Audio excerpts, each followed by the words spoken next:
En només 4 anys, la Fira del Llibre d'Alfafar s'ha fet referència en l'Horta Sud.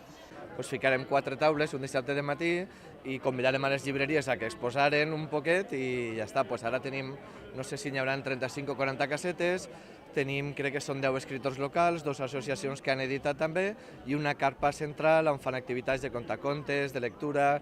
Des de les 4 taules d'on va néixer, ara ocupa tota la plaça de l'Ajuntament i cada vegada són més les llibreries d'altres localitats i fins i tot de València les que sumen a esta festa de les lletres.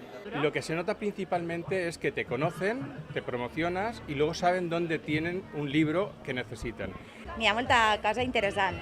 I estic llegint l'últim de Xufo Llorenç, que m'agrada molt, estic acabant-lo ja, i dic, vaig a comprar-me uno. Sí, he vingut a veure una volta, a veure el contacontes, en el xiquet, i a veure si hi ha algun llibre que m'interessa. La lectura està en creixement en Alfafar, però també crear històries.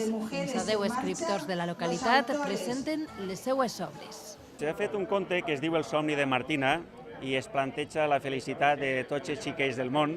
Hem decidit que tot el que es traga se destina a Càritas per a que ells facin aplegar a les famílies més necessitades de la població tots els donatius que donen, perquè el llibre únicament s'adquireix mitjançant un donatiu, no té preu.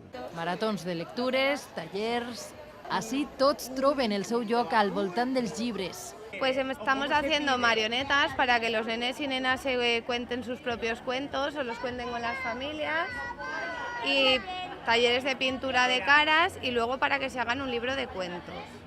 Son actividades que fomentan la creatividad de los niños y las niñas. 2 dies on les històries, les aventures i la imaginació de paper han sigut els protagonistes a Alfafar.